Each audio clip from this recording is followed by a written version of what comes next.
and you put a gun to their head and you killed them. There is no other explanation. You are a stone cold killer.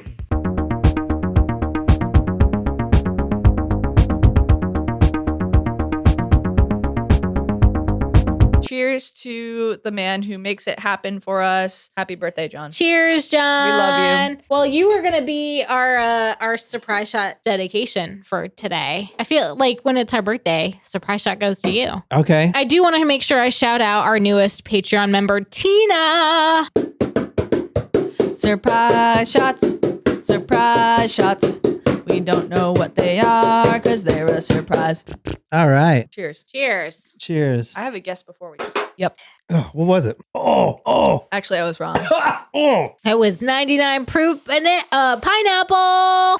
Thank you, everybody. Happy birthday. I am 38, right? 7. Oh, sweet. 37? You got an extra year in your life. Hooray.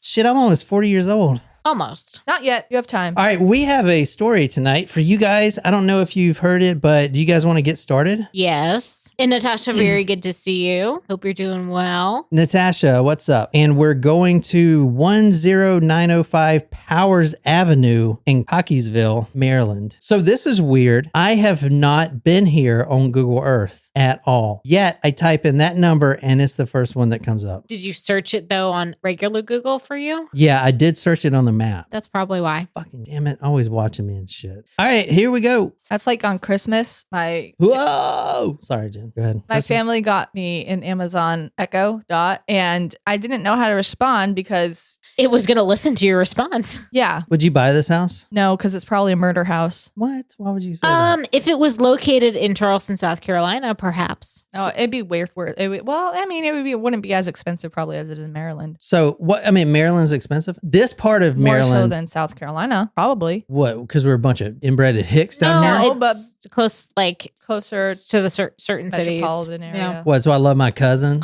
You can take whatever I say any way you want to say. I don't have to give you permission because you're going to do it anyway. So I've never been to Maryland, but they say it's expensive. This part of Maryland, Cockeysville, is upper echelon. So this house right here is actually one of the wealthiest in this part of Maryland. And I guess it is kind of expensive because, I don't know, it looks nice. And Good there's lot sizes. Yeah, really. I mean, look at this over here. You can see the lot size right here. Good amount of privacy between I'm surprised they don't have a pool. Oh, yeah. Yep. Pool. Well, Yep. what is this? Looks like a sewer drain. No. Maybe that's a above ground pool. I don't know, or a hot tub. No, That little ass no, that dinky might thing be was like a the little pool? fire pit or something. Oh, yeah. All right. So I told you the address right there. It's in a very wealthy part of Maryland. We're going to February 1st, 2008. It's a Friday night. Well, actually, let me start the day after on a Saturday. Okay. February 2nd, 2008 is a Saturday. Again, we're at 10905 Powers Avenue. This is the people that live in the house. It's a nice family. Family of 5, 3 boys. That's the Browning family. So in that photo, you have John. He is the father. John, Tamara, Gregory, Benjamin, and Nicholas. 3 kids, 3 sons, and a husband and wife. I'm starting the story on Saturday. It's around 5:30 p.m. This is February 2nd, 2008. And Nicholas, 15-year-old, he is out with his friends. He's at the mall. And since early that morning, he was supposed to go to his house to clean because his mom said, all right, you can go out with your friends, but you have to be back in the morning to clean. But usually, since he doesn't drive, he's only 15, usually she would have to come pick him up at his friend's house. So that didn't happen in the morning. And plus, the mother's usually calling him and texting him and stuff like that. And that just does not happen. So he's getting really worried at this point. So the whole day he's with his friends. And at 5:30, the friends go back and drop him off. And he enters his house, goes to the garage, and he is already kind of on edge because his family, his dad, his 2 brothers, and his mom has not been answering any of his phone calls, has not been answering any text. And it's been all day. It's 5:30 at night. Like, where are they? What's going on? He gets home. The cars are still there. They're still in the garage. He goes to the garage with the code and he's calling out mom, dad, Greg, Benjamin, the brothers. No answer. He looks on the couch couch, he sees his dad. His dad's just laying there. It's not until he gets real close that he sees there's blood all over the couch. Someone had shot his father in the back of the head. His father was sleeping, from what it looked like, in the back of the head, straight down. So is it like execution, style? Like this is like targeted hit type thing? That's a good question. We're going to get to that in a second. He sees his dad there and immediately he starts freaking out. He's with 3 other boys his age, but they also run in and see this massacre. Dad is dead on the couch. Blood everywhere. He's been shot in the back of the head. The gun's not there. All there is blood splatter. So Nicholas goes in and he's like, what the fuck? And he runs upstairs to check on his mom. In the master bedroom, the mom is also there, shot through the head twice. So at this point, he can't even process it. He runs into his brother's room, which they shared a room, but they have different beds. So the youngest brother, Gregory and Benjamin, 113, 111, he goes in there and both of the brothers are also dead. Bullet through the head. All of them dead. It was, it's a hit of some sort. Yeah. On the couch, like bloody, his face was really pale. And then we got Mr. Pat, who was about to drive away. He came in and then he pushed us away from like the dad. So Nick went upstairs, found his mom in the master bedroom and his 2 brothers in their bedroom, like all bloody. And I was up there too with him. And Alex was down the hall and I just took Nick and just brought him outside. So you have 4 15-year-old boys. One of them, the son of a family that was just brutally murdered. And I mean, think about it. They all saw the dad, the mother, and the 2 younger boys, which were younger. Both of the brothers were younger than these 15-year-olds. They're dead. What they also notice is the house is ransacked. This was a robbery of some sort. I told you that the house was in a really wealthy neighborhood, and that house was of the upper echelon of the socioeconomic but you should like robbing and murder with shots to the head are 2 very different kind of crimes and motives. Like if you wanted to steal something in that neighborhood, you're probably doing your homework because you just want the wealth that might be in there. So it feels like there's something else at play. Well, what if I'm a robber and I go in there and get caught? Maybe I thought you guys weren't going to be home and the dad catches me, so I shoot him real quick. But that's not what happened. So you can tell by the fact that he was shot in the back of the head. Oh yeah, that's a good point. It wasn't like a fight and unexpected. When the detectives go over everything, it seems like everyone was sleeping. There was no fighting back, no defensive wounds. The dad didn't even wake up. He was on the couch, you said? Yeah, on the couch downstairs, snoozing. And I mean, he didn't wake up. The mother, same thing. She was sleeping. The 2 brothers, one of them probably did wake up, I would imagine, when they heard that shot, when the shot that killed his brother, but only for a few seconds. You know what I'm saying? It does make me wonder if more than one person is involved, because like you would think a gunshot would wake up somebody in the house. Unless they use like a silencer or shot through a pillow or something. Ooh, yeah, good call. Yeah, the pillow thing would be interesting. But the bullets were 9mm. So yeah, you'd be able to hear that even in that big house, you'd be able to hear it upstairs. For definitely. Sure. I mean, I would jump up. Yeah. Even number one, silencers are illegal, I'm pretty sure. And I know in most states. Well, so is murder, but I mean, here we are. I know over what 400 episodes later. True. What I'm trying to say is you're not going to be able to find a silencer, and shooting through a pillow, I don't think that would really muffle the sound all that much. I mean, it does on TV, I guess. Maybe it does. I don't know. Let's see. Sable said, I'm saying Amityville Horror because she's still freaked out about how DeFeo shot all the family members with a shotgun and no one heard the sound. Yeah, shotgun, you definitely hear it. Now, all 4 of the boys, they run out. 911's called, everything else. The whole family is dead except 15-year-old Nicholas Browning. Now, let me talk about the family itself and the house, because it seems at this point that it was a robbery. There's jewelry spilled over everywhere. Spilled over, but not taken. Interesting. Staged. Did I ever tell you about the time that I can't my house y'all. got robbed? I'm sorry. This is episode 410. This means I think we need a new niche. Conspiracy theories, but y'all won't let me do it. Would do it.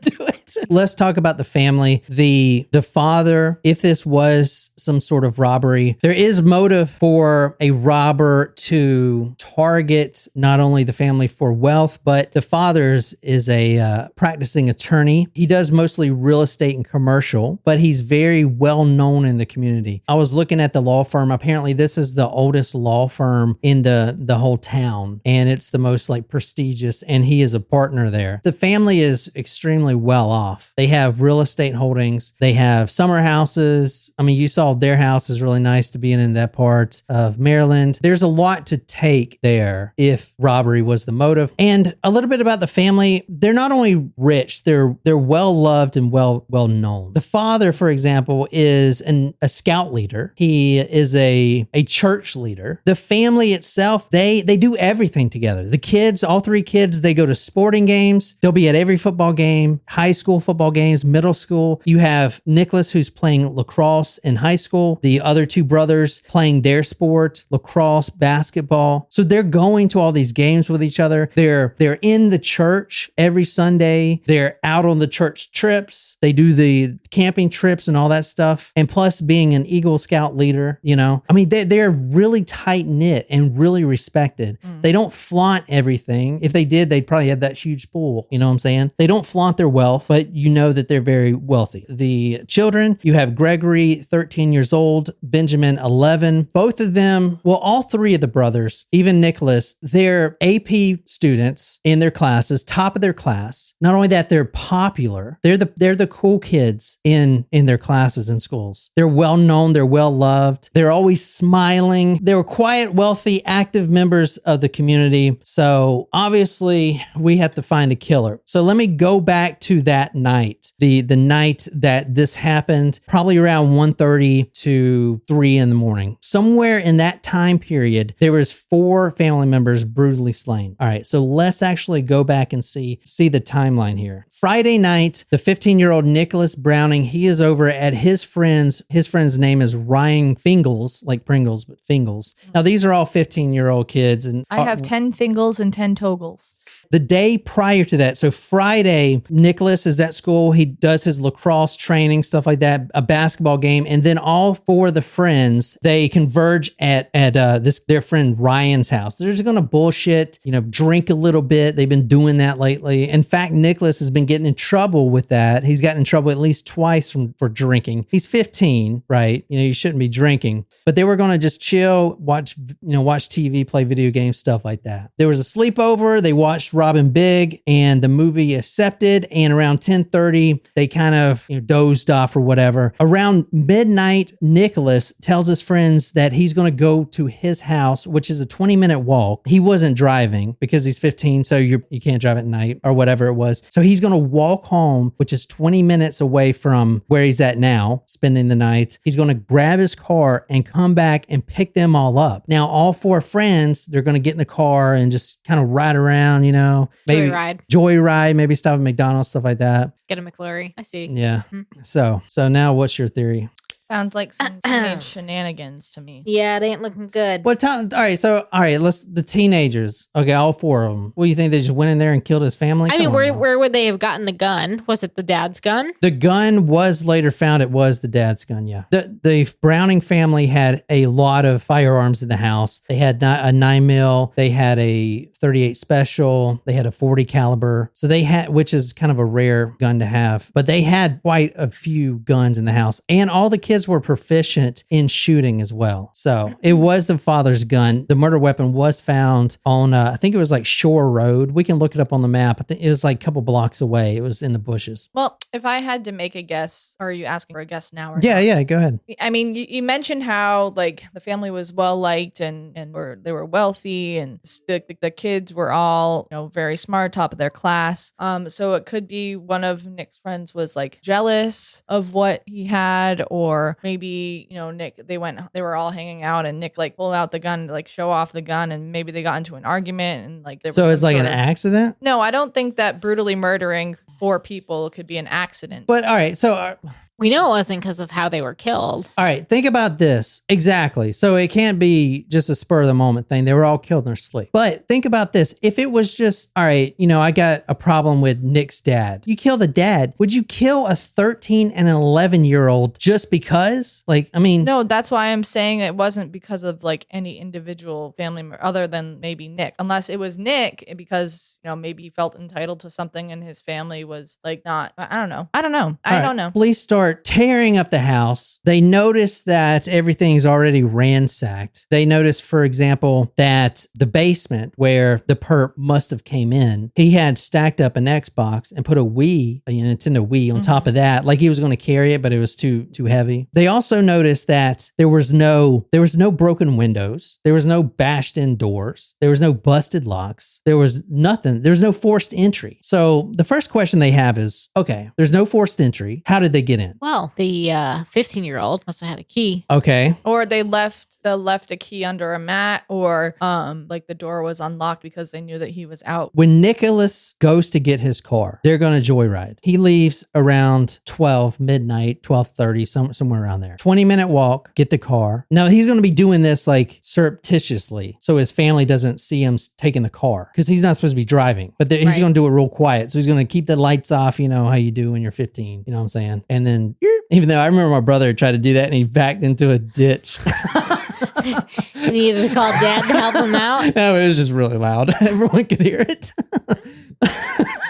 Anyway, he's going to back out and then come back over. So I don't know, an hour max? If that, yeah. He gets there to the car. He's going to sneak in the car, but oh shit, I don't have the keys. I don't have the car keys. Well, where's the car keys? Well, they're in the house. And in fact, earlier he called his brother, Gregory, the 13-year-old, and said, be sure to leave the basement door unlocked because he wants to go in there, grab the keys while mom and dad are sleeping, go back, get the car, and skedaddle. However, when he gets to the house at 1 o'clock in the morning, all of the lights are on in the house. So mom and dad, they're still awake. So I can't do this. I can't take this car. Okay. So he gets inside the car and he falls asleep. It would be 5:30 in the morning by the time Ryan calls his phone because everyone else passed out. He calls his phone at 5:30 asking him where he's at. And that's when he's like, oh shit, I fell asleep. I'm in the car. You guys spent the entire evening together yesterday? Yes. Did you actually leave the house at all last night?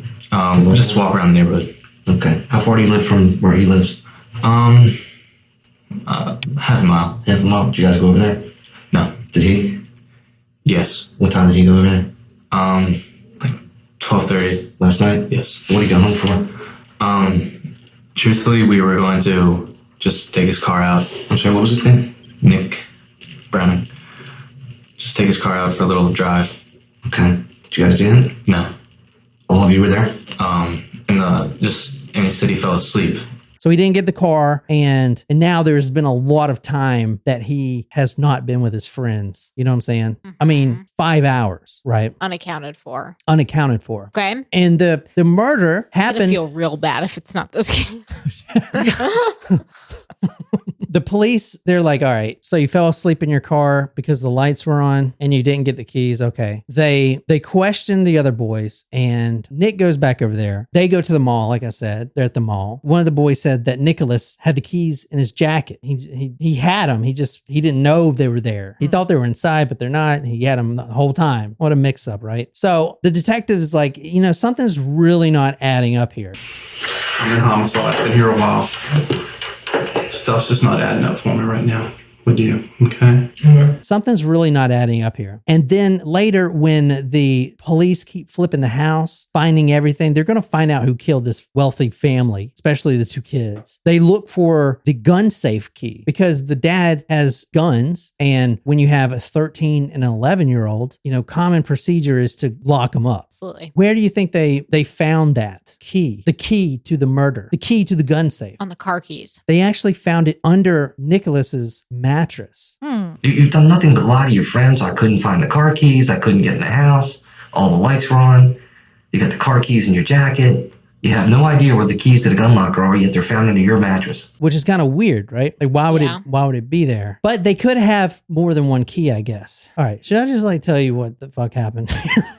Just put us out of our misery, because otherwise I'm going to feel really bad if I'm suspicious of this 15-year-old. All right. This is the first time they're accusing Nick. They say, all right, something's not adding up here. No, there was no break-ins. The gun was removed. It's no longer there. They look for the key. The key was under your bed. So someone came in, a robber. They stole nothing at all. They just flipped over things. There was jewelry, very expensive jewelry on the dresser, not touched. There was an envelope with money in it, hundreds of dollars, sitting there, not touched. None of the electronics were touched. It looked staged. The detectives, both veteran detectives of over 20 years, they've done this millions of times. They knew that he probably knew more than he was telling. But here's the thing. You can't say that this boy killed his whole family and his brothers too. Who would do that? I mean, it just doesn't make sense, right? It doesn't make sense. And yet, Here we terrible are. things happen. Well, so here you go. This is them questioning him. This really pay attention to his demeanor, I guess, because they actually had a problem with how he was reacting. What time did you start calling the house?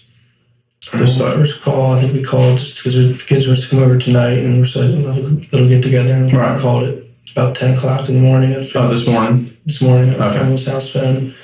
And I called their cell where I called all the numbers. Greg's cell, my mom's cell, dad's cell, work. He's pretty calm. Here's him eating some Burger King. Makes I feel a little better, okay? Thank you. Anything else? Any head or anything? His mom, his dad shot through the head and his two little brothers. And he's pretty calm right No there. emotion at all. No emotion. But I mean, he could to play devil's advocate, like he could be shocked. In shock. Yeah. Because like, sometimes when you see something horrific or hear something upsetting, you go numb. You don't know how to react. Yeah, that's true. But and then we've seen the cases where people overreact. You know what I mean? So I don't know. Yeah. I mean, he's like really calm. Not even 12 hours ago, he just saw his whole family's gone, annihilated. He's really calm. Either he's in total shock or he's some sort of sociopath, right? I mean, there's no other, he's like absent of a conscience. Is that the case? Oh, he's 15 years old. Is he heavily medicated? Or medicated at all. That's a good question. He is not on any medications now. All right, look, he's got his feet on the chair. You see his feet on the chair? That's kind of fucked up. Kind of disrespectful. Yeah, his shoes are off, feet on the chair. It's kind of fucked up. Anyway, he just saw his whole family just wrecked, and he's just like eating Burger King. Like most people wouldn't have an appetite. I don't know if I would be able to eat. No. Nope. Now, like Jen said, yeah, we've been doing this a long time. In some cases, like people just react fucking weird. Oh, interesting. Prefrontal cortex damage, question mark, Natasha. Oh, shit. It does kind of feel like that. Yeah. Has he, in his sports play, been hit in the head? Lacrosse, though? Yeah. Lacrosse is a very physical sport. So Nicholas is caught, right? Okay, we know it's you. And you put a gun to their head and you killed them. There is no other explanation. Nobody broke into that house. What happened? Did you just go in there and shoot up your whole family? What the fuck? This is crazy. Like you were living the life. Like, why would you do that? It is crazy. What, like they're providing a beautiful home. I know that sometimes parents lay down the rules that you don't want to follow, but really? Why would he though? Because this is him talking about all the stuff he has that he would lose. You had a reason to do it. Yeah, you did. What would my reason be? Your father was pissed at you last night. Maybe he didn't like your lifestyle. I don't know. How could I not like my lifestyle? I go to my summer house every 2 weekends. I get whatever I want. I get it. People do it every day. Why do people walk into schools and shoot all their friends? Good point. Because they're picked on. They don't enjoy it. I enjoy my life a lot. Okay. Again, I know people that love their children. They kill their children.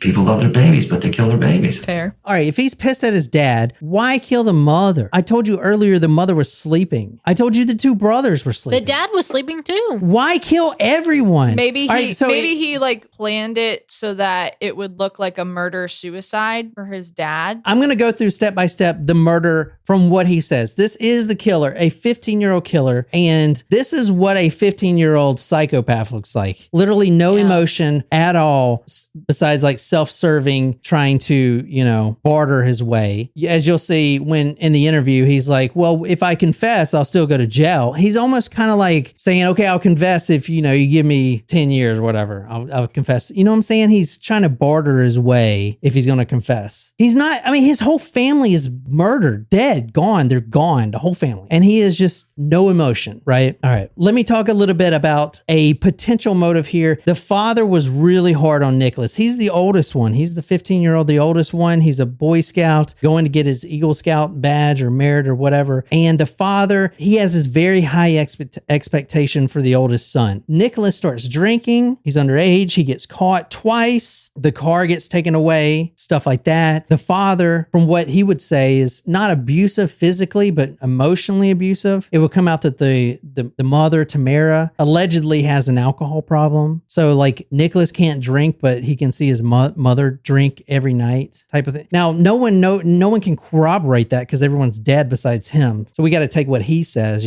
But is that a reason to do this? The dad is kind of hard on him, I think every 15-year-old thinks that their parents are kind of hard on them though. Yeah. My parents were hard on me and I was a friggin' straight A student, just it manifests itself in different ways. Doesn't mean you need to murder your parents and your siblings. A former classmate said, and this from the Washington Examiner, he often complained about his father, and I specifically remember him saying he would kill his family one day in a joking manner. Another friend said, quote, he talked a lot about how rich his father was, how he wanted some of that money. And he also says, quote, he didn't like his father because he used to always yell at him and stuff. He used to always yell at stuff. The fuck? Like the other three kids, they had nothing to do with it. They didn't know this kid, their friend was going to go murder his whole family. He said he was going to get his car, not to murder his whole family. Like what the freak? It's kind of,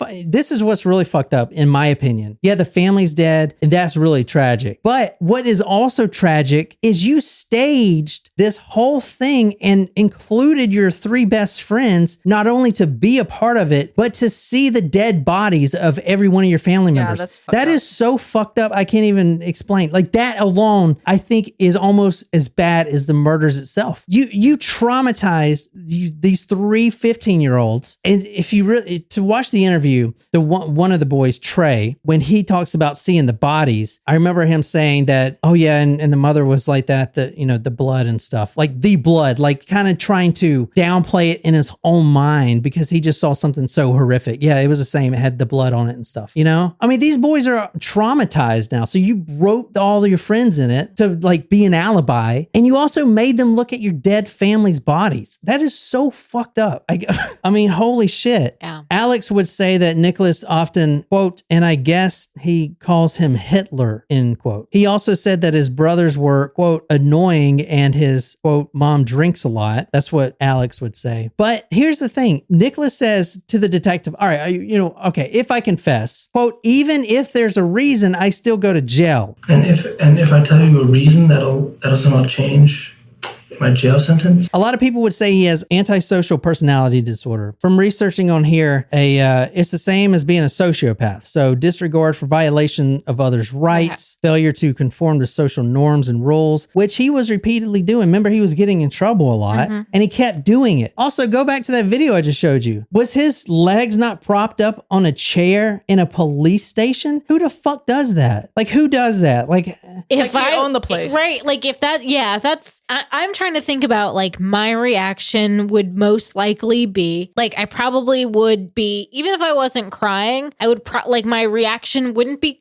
Natasha, I think called this out. The body language, like his arms were crossed over his chest. Defensive. Like I am when I'm stressed, like I touch my face. Like I go like this. I have to like pull my hair up. I will like clench my hands, crack my knuckles. Like I will cover my stomach because I feel sick. Like I am physical when I am distressed. Most and people I are. show that. That's what they look for. Exactly. And so he is like, and I wouldn't be able to eat. I know that because anytime I've experienced a very traumatic loss, it's like, don't need to eat for days. It's fine. Not important. Have no appetite. In fact, the thought of food would make me want to throw up. Yeah. No, I get you. Well, why do you think they... So they're probably like, this dude wants a Whopper? What? Yeah, they asked him, what do you want? Oh, double Whopper and a Coke. They knew that he did it. As soon as you... Yeah, probably right away. Because nothing was taken. If he... The interview was a few hours, but half the interview, they're building rapport and trying to get him to realize that he's not a suspect. Like, they're just trying to get information, but then they spring it on him like quick, like, okay, you did it. We know you did it, yada, yada, yada. So then he gets really defensive. And this is crazy. This is what antisocial personality disorder looks like. All right. So, and I told you from my research a few things: disregard for violation of others' rights, failure to conform to social norms, impulsivity, failure to plan ahead, irritability and aggression, reckless disregard for one's own safety, and lack of remorse, which that's what this case is now. He has no conscience. He actually, I've never seen this before, freaking tells the detective in a defiant tone, and you put a gun to their head and you killed them. How do you know? How do you know? He's looking for where he... Yeah, he's looking for like an avenue out. Yeah. How do you know? No one broke into the house. How do you know? And then they talk about the keys. And he says, so the keys is going to put me away forever? The keys? Is that the thing? We're sitting here, we're You're not talking. God. You don't have cameras soon. You're not God. You don't have cameras in my house. But apparently you think you are because you are controlling life and death of your own family. That is, have you ever, a 15-year-old would say that to a detective? Holy shit. Oh yeah. Well, this is in 2008. That kind of behavior doesn't really surprise me working with teenagers. Like, I mean, this is totally different than like vaping in the bathroom type of interview. Like, why did you do it? Whose is this? Blah, Snowflakes. blah, blah, blah. Special but like, snowflakes. this is, kids are kind of defiant. You're not God. You don't have cameras. We're sitting here, we're You're talking. not God. You don't have cameras soon. But kids are kind of like that. Like, one of the most common things I've seen, like, not most common, but like it's happened more than once. Or like an administrator will like tell a kid to like do something in the hallway or stop or whatever, and be like, "Get off my dick, bro." What? Yes, they say yeah. It's the fucking music. It's that shitty fucking rap music. I like rap, the old school stuff, but that new shit is fucking terrible. It's all about Love me some Dr. Dre. It's all about I don't know if I would say it's the rap music. I would say it's the culture. I say culture is different now. Rap is like music and arts are part of that, but I don't know what the real answer is. I mean, it's like it's social media, it's TikTok, it's all the things. There's a sense of entitlement. Yeah, but you got to blame something. And I blame music. My dad blames Obama. What do you blame? I don't know. Yeah, I mean, yeah, you're right. I guess the music follows the culture. The culture's fucked. I mean, all these people just are so entitled and shit. It is. It's a sense of entitlement. It's a sense of I can do what I want. Like, what are you gonna do about it? He says, and not everyone's like that. Oh my God. I mean, what the fuck? All right. So there's something very important here with the interrogation. Let me just say this right quick. So at this point, they know that a suspect committed these murders. They may be trying to confess. And if you watch these interrogation videos, you can see this. They're kind of like looking for like a push. And one of the big pushes for the detectives is a motive. They say, okay, you're going to jail. You're going to be in the spotlight. People are going to know. How do you want to appear? Do you want to appear like a cold-blooded killer? You were a stone cold killer that killed his family. An entitled little brat that killed all his family? Or is there some motive? Like your dad was hitting you or yelling at you and you snapped. So they're trying to like get him to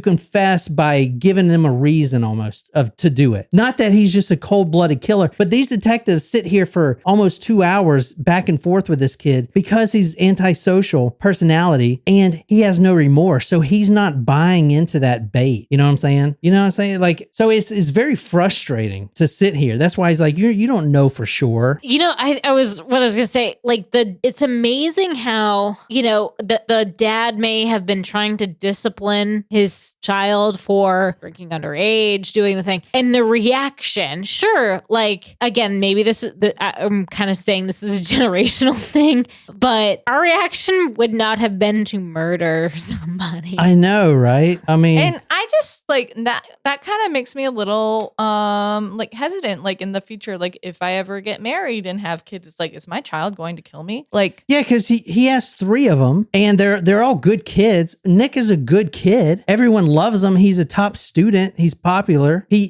gets in trouble drinking. Holy shit! I don't even want to tell you the shit I got in trouble for in high school. You know what I'm saying? Like his worse than superlative drinking. was most likely to get 20 to life. Jeez, yeah. Jesus Christ! Oh, that should be a title. No, It's a good he's got a little more than that. Oh, one. Or, you know, interesting. And if I tell you a reason that'll somehow change my jail sentence. Okay, so he just slaughtered his whole family, and he's thinking about how to get a lighter jail sentence. like he just there's admitted to it right there. If I tell you I a know. reason, like that'll change my jail sentence. Dude, if you watch this interview, just this one part out of context, you would think that he got caught shoplifting or something, you know? All right, if I tell you what I stole, you know, will you take it easy on me? You just murdered your entire family, including your 2 little brothers, who for reasons unknown still didn't have to die. They were sleeping. They weren't witnesses to it. We're going to I'll go through in a minute, like step by step how it happened, but I just wanted to show you this guy. And I want to There was no burglar. I want to say from these detectives, they said that usually in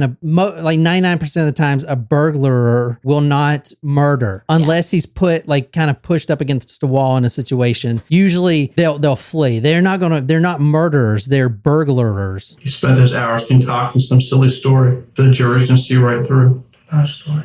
Well, maybe you didn't do that, but you didn't know what to do. I mean, you're claiming that you wake up and all the lights are on. But you know that something's wrong. Why didn't you go in? You knew the back door was open. I never saw the lights were on. The lights in my parents' bedroom. You said earlier that all of the lights were on. You fell asleep, you woke up, all of the lights were still on. I said my parents' bedroom lights were on. You said all the lights. And that photo in front of him is of his family members.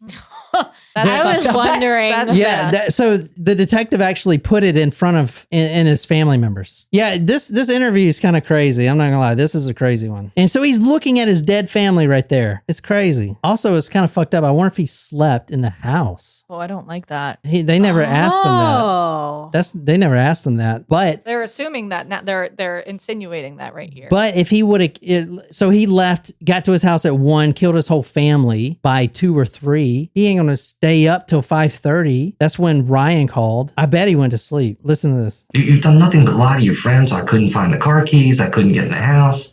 All the lights were on. You got the car keys in your jacket. You have no idea where the keys to the gun locker are, yet they're found under your mattress. You leave your friend's house. I'm gonna go get the car. You don't come back until 6 o'clock in the morning. It was 30 degrees outside last night. You didn't sleep in your car. I mean, he's laughing. Holy shit. He's almost whispering. We talked about this last time, but you know, the mask of sanity, where we talked about like American Psycho, where a psychopath. Yes. So a psychopath have to wear this mask of sanity, and you learn it from a young age. If you're at a family funeral and you see other people cry. Yeah, your grandpappy's dead there in the casket and everyone's bawling. And then you're like, what the fuck's wrong with me? Why don't I give a shit? You have to like fake it. Yes. So he's actually still that young, so he may not know yet, but he's like, so if I cry, will that make you believe me? You asked me where my parents' bedroom was. You haven't shed one tear for your family. You were totally unemotional about this. You walk into a house, your whole family's murdered, and you're just, I didn't do it. Why would I do it? I was in my friend's house. So crying would make you believe that. I think you're trying to. That's actually going through his thought process. Maybe I should cry. Is there some way I can cry? Can I make this happen right now? Is that not fucking nuts? Anyway, let me go through step by step what he says. I know this is running a little long. Is people still on here? Yeah. I'm curious what if he does finally break down and confess. He does. And let's go through it right now. This is the murder as it happened. Ooh, interesting question. I will say from Wolfie, did they by chance have gunshot residue tested on him? Huh, that's a really good question. Fabulous question. Yeah. By all accounts, if he would have kept to his story, if he would have said nothing, give me an attorney, he would have gotten away with it. There was no gunshot residue. The gun was actually cleaned and it was discarded. It was found, but if the keys weren't under his mattress and he had like if he was just there, like boom, boom, boom, and then ran back home, perhaps he could have, and he just clammed up and didn't say anything because they didn't have any real evidence on it. You know, it's just did you do it? No, I didn't. You know, they can't prove I mean, it. It was circumstantial, right? Yeah, very circumstantial. That no one broke in, nothing was taken. There was a gap with his friends that he was gone and unaccounted for, emotionless. Yeah, but imagine if he would have just been like, I didn't do it the whole time. Even like, you know, a jury would have a hard time making this case if there was really nothing, you know, just because the gun safe key is under his bed doesn't. I don't know. I think there's still I think he still could have been convicted even so, because I think is it beyond reasonable doubt even otherwise. And I think because you know it's not somebody else. It's not somebody else. Right. Nothing was taken. There's no motive. I know, but I mean, think about it. A 15-year-old is going to murder his entire family, including his two younger brothers. Stranger things have happened. And then, why don't you shed any tears? Well, my psychiatrist here, I've got 3 of them working with me. They say that the trauma I went through of this whole situation made me completely numb, you know? I mean, I don't know. He's a 15-year-old. And plus, like, a 15-year-old, like, what are you going to do? I'm glad he confessed, because if he did it, then he deserves to be punished for it. So yeah, all right. So here's what happened. They're at the house watching a movie, drinking beer, doing what 15-year-olds do. They all fall asleep. Ryan gets up. He says, hey, I'm going to go get my car so we can go drive. Boom. He goes to his house. Now, before that, he calls his younger brother and says, hey, leave the basement door open, which is the way he goes into the house. So getting the car was just a ruse. I don't know if he premeditated this whole thing for weeks or whatever, or even before this, but I think he was going to his house for this reason. I don't think he was going to get his car. You know, I think he was going to kill his family. Yeah. So he goes there and he gets his dad's 9mm. It wasn't even in the gun safe. It was on the workbench in the garage. It was there. It was used previously, so he left it there. Yes, having young kids, you probably should keep it in a gun safe, but all the kids were proficient with it. And if your kids shoot anyway, they know not to pick up a gun and act like it's a toy type of thing. And then I went back to get the car, and I saw him sitting on the couch. The TV was on. And I knew the gun was out on the workshop bench. Nicholas goes into the garage, sees the gun there, puts on a pair of like Leatherman gloves, grabs the gun, and then goes to the couch where he could see his dad sleeping like through the window before he even went into the house. The dad was snoozing on the couch. Now, the dad was shot in the back of the head. So this is really eerie. He goes up to the couch and he is sitting there, and he is in his mind. He's a 15-year-old kid. This is the decision of his life. Should I go through with this? My dad's been riding me hard. He's been yelling at me. He's been suspending me for all the drinking stuff. I'm getting it way more than my brothers, but should I kill him? So he is sitting behind his dad while his dad is sleeping on the couch for what he says at least 30 minutes. What happened? I thought I sat there for a half hour. He was sleeping. Yeah. He was standing over his dad for a full half an hour. A full half an hour. I mean, really? I mean, it's interesting then. He thought really hard about it. Yeah. And then decided to do it. But put yourself in the mind of a 15-year-old. A half hour of watching your dad sleep, standing behind his head. What goes through your mind? So he goes between these phases of he lifts the gun up and he thinks about, you know, all the times his dad called him worthless and you're throwing your life away drinking and, you know, these friends you hanging out with, like, you know, look at me, I'm this successful lawyer. Who are you going to be? You don't even have any aspirations. You're never going to be as good as me. He's thinking all this shit in his head, putting the gun up to his dad's head.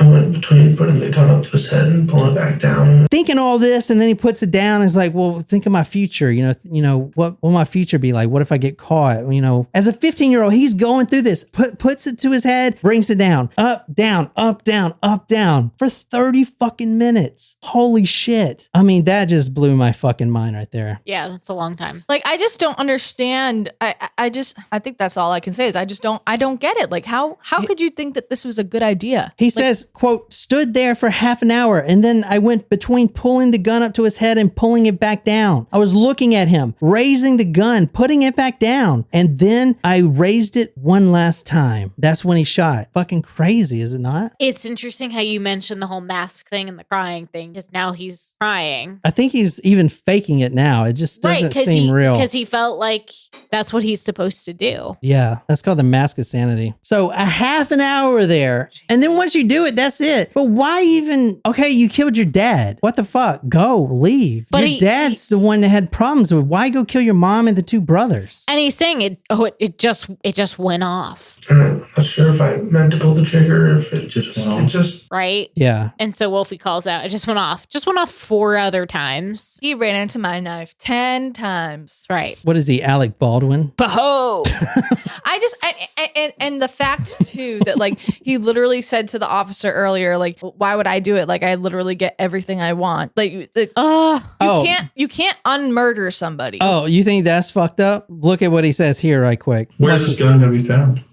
no. It's for you guys to find.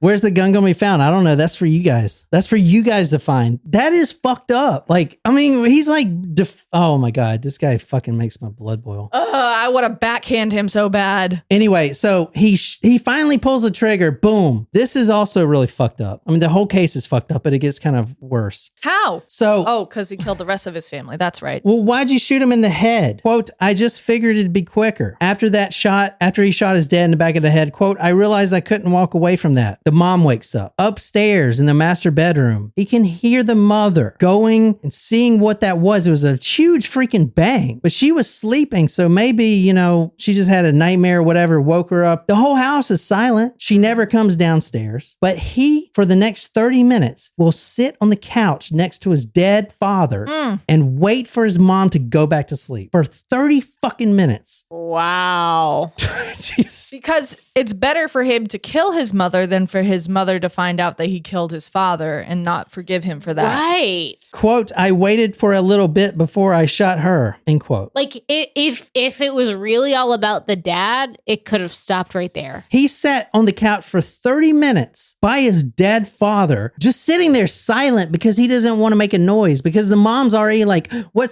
was that? Everyone okay? Like, I thought I heard something, maybe a dream. Checks in on the kids. Like, she goes to the kids. You guys okay? Oh, yeah, we're fine. Okay, everyone's good. But like, didn't come downstairs to look for her husband. I mean, like, wouldn't you know that your husband is not in bed next to you? Like, I mean, maybe they had separate rooms. I don't know. But yeah, kind of. I don't know. Maybe they were arguing or something. Yeah. But okay, maybe my husband dropped something or whatever. He's up. I would still. It is a big house by too. By no means placing any blame on her, but no, I know me, and I would have. But it is. If I had heard a sound and I knew you weren't there, I would probably check it out. So he sits there quietly, not even moving a fucking muscle, not even moving a muscle. Just okay. I gotta wait till my mom goes back to sleep. I mean, just that, dude. It just blows my mind. This is a 15-year-old kid, just like silent, waiting for his mom to go back to sleep so he can go shoot her. I wonder if he had like. Fucking Because when you're younger, and I don't remember the exact age, but I don't know if at 15, if you have never experienced a death before, if you really understand the finality of death. Oh my God. This kid is really smart. He's an Eagle Scout. Yeah, I know, but like still, your brain isn't fully developed until you're 25. I But do think still, at 15 you understand the finality of death. I would hope so, but I'm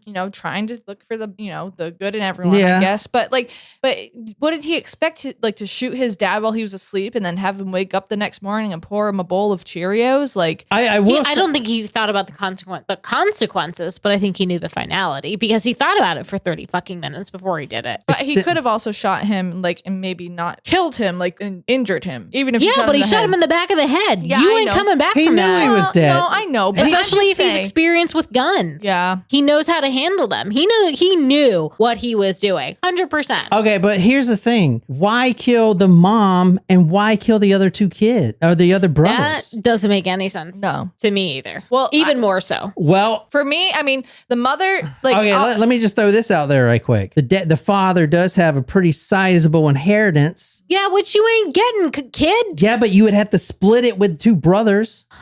well, also, You can't get shit in jail, dude. no, but also, He didn't think he was going to jail. Well, that's because he's a 15-year-old moron. well, also, like, if you kill the dad and then it's like, really upsetting for the family and the mom and you have the two kids, but then he kills the dad, then he kills the mom, right? Okay. Now, if he leaves it at that, then he has two younger siblings to take care of. Like, do they have any other family out there? Like, would he be responsible for those two brothers? I mean, obviously, the number one, the inheritance, that makes sense. He would have to split it with them, but He's not of age. He wouldn't.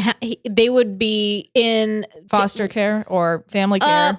Most likely in a will, like they would have someone who would be taking care of their children. He had quite a few family members, extended family, aunt, uncle, this, that, and the other, who wrote the judge and basically said to be lenient on him because the father was hard on him. But then again, they were like, I mean, he's a 15-year-old. He's the only family left. Yeah, pretty much. Yeah. There's no reason for it. Why would I jeopardize? You put money into it. I have a very large, or had to have whatever, inheritance coming to me, regardless if there's insurance money. There you go. He's known for, since he didn't provide a reason for doing this, the reasoning that everyone knows him for is he was trying to get the inheritance. The real reason is, who the fuck knows? He never provided one. The detective wanted him to, but he never did. So this detective's like, you're a fucking monster. Yeah, dude, the detective says, I'm looking at a cold-blooded killer. You're a stone cold killer. Cold-blooded killer. He is, dude. This guy has no fucking emotions. Holy shit. There you go. Okay, you know what? So all right. he so knows regardless of money, you don't mention your family at all. Don't have anything to lose. I don't know, your family? So he knows his father has sizable real estate out there. Like, he knows if he could get away with it, he could get all the money. So is that the reason he killed his two brothers? No, literally no one knows but him. He has never said anything else. Like, did he do it for the money? Did he do it to eliminate witnesses? Probably not. I mean, why? They're not witnesses. They're sleeping. Like, what the fuck? How old were the other brothers? 10 and... 13 and 11. I mean, Jesus fuck. This is a terrible fucking case, dude. Yeah. Like they'll never get to go to high school or go to prom or graduate or get married or awful. Yeah. So finishing up the murder anyway. So he spends that half hour with his dad. He goes up and he shoots his mother twice and then, quote, I went in and shot Greg and then turned to Ben. So just one after the other. Ben was probably awake. If I was to put money on it, he would be the only one awake because he was in the same room. If you fire a gun in that room. Yeah. But, it was quick. So, I mean. He didn't hesitate after that. No, I mean, and. He'd already killed 2 people before, so why change now? Wow. Jesus. I mean, him fucking eating Burger King, like, oh, do you want something to eat? Can we get something to eat? Yeah, just a double Whopper, Coke, fries. Yeah, thanks, man. What the fuck, dude? This is crazy. I mean. I'm angry. I have trouble showing empathy and emotion too, but fuck, dude, I am not that bad. That is pushing it. So what was the sentence? What do you think he should get? He was only 15, which is the hard part to this case. Well, they did try him as an adult. Keep in mind, if you're under 18, you can't be executed. Well, if he was tried as an adult, did he get 4 life sentences? He was tried 4 counts of murder, 2 life sentences. So 2, and they were consecutive, which means they're served on top of each other. He'll never get out. No, on top of each other. Like at the same time? Yeah, at the same time. So he could parole in, I think it was 33 years. Let me see. How does... Hey, what? No, tell me why he won't ever be out of prison. There's one reason why he won't be out, even though he can parole. There's like one very specific reason. Here he is right now on writeaprisoner.com. Is it because... This is him in prison. He's smiling. Writeaprisoner.com. Man, we should... I didn't realize that was a thing. Yeah, man. I didn't know that was a Is thing that like either. a dating site? I know that people try to like date people in prison, but like, it's that, please don't sign me up for that. Like, I don't, like, that's one site I don't want to be part of. Oh my God. Does anybody use this? Kind of crazy. Huh. I didn't know it was a thing either. Nuts. I had no idea. Well, why do you think that? So why won't he ever be released? Okay, this is the reason he won't be released. And it's obviously not, this is my opinion, but it's shared pretty heavily. The reason he can't be released is because he's a psychopath, right? He's a danger to society. He's born with this disorder of not having empathy or a conscience. Has he been diagnosed since he's been in prison? If they release him and he still has this disorder, he is really likely to reoffend. So that doesn't mean he won't be out of prison, though. Jen's question is totally valid. got to go in front. He's got a life sentence. He's got 2. The only way he can get out, because he has life but with parole, is in 30 years he goes to the parole board at 50 or whatever. And then they say, okay, it says here that you have anti-personality disorder. You don't have emotions. You don't have a consciousness. You know, if we let you out, you don't care if someone lives or die. You could do this again. That's the fucking thing. So, but this is the flaw in which he could act like a little church mouse for his 30 years in prison behavior. and be a star prisoner. But they know that he's got the disorder. You have seen more horrific people be released, though. Yeah, that's true. I looked it up. It's one psychiatrist said it's like a death sentence to get labeled a sociopath or psychopath, like diagnosed with it, because you will never get out of prison. Well, hopefully that is the case. I mean, this is the kid. Because This I kid- don't think that the people should be released. out of This prison kid for right that. here just murdered his entire fucking family. This kid right here. I mean, can you fucking imagine? Holy shit, you know? Like everyone just dead. Boom, boom, boom. I will boom, say his dead. smile is different from the rest. I was of the gonna family's just say smiles. that, like, literally, there's joy on everyone's faces except for his. I didn't catch it the first time you flashed it, but the second time Yeah. you flashed that photo, Well, his- also the smile yearbook is not- photo you just showed too. It's just like And he also is Yeah. he also is spaced out from his rest of his eyes family. are like You see, dark, he's kind of soulless eyes. like these. No, you could have just assumed maybe he wasn't a good like photo taker, you know. But No, now man, we know, and I've we're seen gonna- I've seen a lot of psychopaths in my time in the military, and they pretty much all look like this. I'm just kidding. good to know. I'll keep that in mind when I'm going through dating profiles. Yeah, don't date military people. If you want, I mean, we're pretty much all psychos. You have to be. You go kill people. Like, I'm just kidding. Unless you enlist when it's not wartime. Yeah, but who does You that? still want to blow shit up. You don't get a fucking bonus during that shit, and you don't get to blow shit up. Yeah. Anyway, and until next time, good night, you lovely, lovely people.